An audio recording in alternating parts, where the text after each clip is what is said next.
Hello friends and viewers, আমি রীতা আর আমার রান্নাঘরে আপনাদের সকলকে স্বাগত। আজকে আমি একটি খুব মুখরোচক রেসিপি তৈরি করছি, যেটি হয়তো আপনারাও করে থাকেন। আপনারা পটলের খোসা বাটা অনেকেই খেয়েছেন, আমিও অনেকবার করেছি। আমার চ্যানেলে পটলের খোসা বাটার রেসিপি দেয়া আছে, কিন্তু আজ আমি করছি পটল বাটা। অতি সুস্বাদু এই রেসিপিটি খুব সামান্য উপকরণ দিয়ে আমি কিভাবে করি দেখুন। পটল বাটা রেসিপিটি করবার জন্য দেখুন আমি মাঝারি সাইজের 8খানা পটল নিয়েছি আর এইভাবে ছোট ছোট টুকরো করে খোসা সমেত কেটে রেখেছি। আর নিয়েছি 4টে কাঁচা পাকা লঙ্কা আর 10 কোয়া রসুন। একটা মিক্সিং জারে আমি এখন দিয়ে দিচ্ছি পটলের টুকরোগুলো।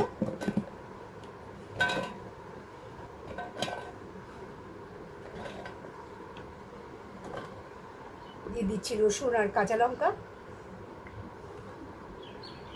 সামান্য একটু জল মিশিয়ে আমি এখন পেস্ট করে নেব। দেখুন খুব সুন্দর একটা পেস্ট তৈরি হয়ে গেল।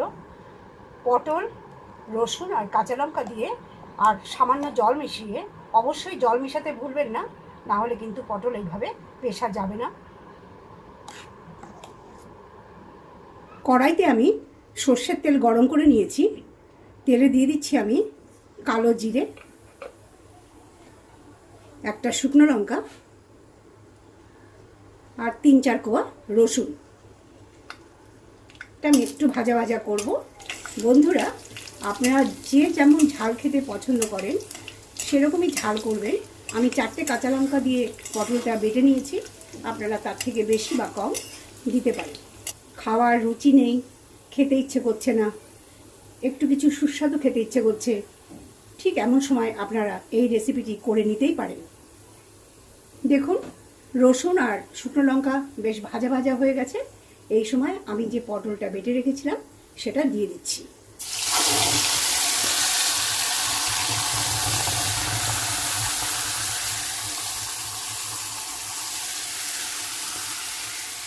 খুব সাবধানে দিতে হবে, অল্প অল্প করে, না হলে ছিটে আসতে পারে।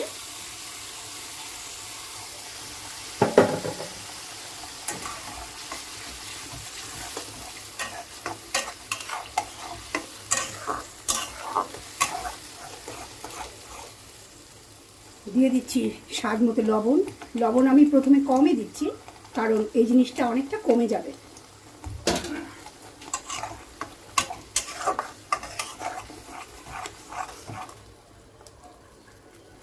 দিয়ে দিচ্ছি পরিমাণ মতো হলুদ।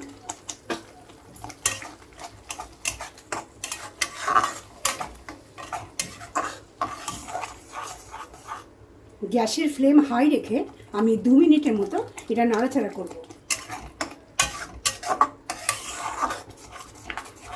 দিয়ে দিচ্ছি সামান্য চিনি, এটাও আপনারা আপনাদের পছন্দ মতো ব্যবহার করবেন। দেখুন 2 মিনিটের মতো আমি হাই ফ্লেমে নাড়াচাড়া করেছি। এবার আমি গ্যাসের ফ্লেমটা কমিয়ে 5 থেকে 7 মিনিট এটা রান্না করে নেব। এটা হতে একটু সময় লাগবে বন্ধুরা, কারণ কাঁচা পটল, একে সুন্দরভাবে রান্না হতে হবে, সেদ্ধ হয়ে যেতে হবে।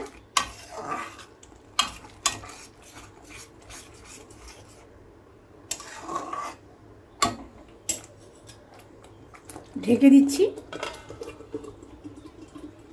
5 মিনিট লো ফ্লেমে রান্না করে নেবার পর আমি ঢাকনাটা খুলে দিচ্ছি।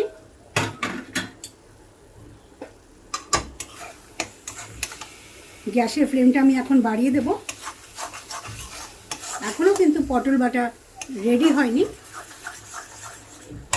5 মিনিট লো ফ্লেমে রান্না করার পর আমি গ্যাসের ফ্লেমটাকে বাড়িয়ে দিয়ে আবার অনবরত নাড়াচাড়া করব। এই সময় আপনারা নুন মিষ্টি একটু চেক করে নিতে পারেন। দেখুন অনেকটা কমে এসেছে, তার মানে প্রায় হয়ে এসেছে। কড়াইয়ের নিচে যখন আর লেগে যাবে না, এইভাবে আমি দেখুন কড়াইয়ের নিচে আর লেগে যাচ্ছে না, তখনই বোঝা যাবে রেসিপিটি হয়ে গেছে, তবু আমি আরেকটু নাড়াচাড়া করব। অতি সুস্বাদু এই পদটি দিয়ে এক থালা ভাত কিন্তু সহজেই উঠে যাবে। দেখুন কড়াইয়ের তলা পরিষ্কার, একটু আর লেগে নেই। আমি সরিয়ে দেখছি, হয়ে গেছে আমার পটল বাটা রান্না। বন্ধুরা ভালো লাগলে অবশ্যই লাইক কমেন্ট করবেন, শেয়ার করবেন, আর রিতার রান্নাঘরকে অবশ্যই আপনারা সাবস্ক্রাইব করে নেবেন। গ্যাসটা আমি বন্ধ করে দিচ্ছি।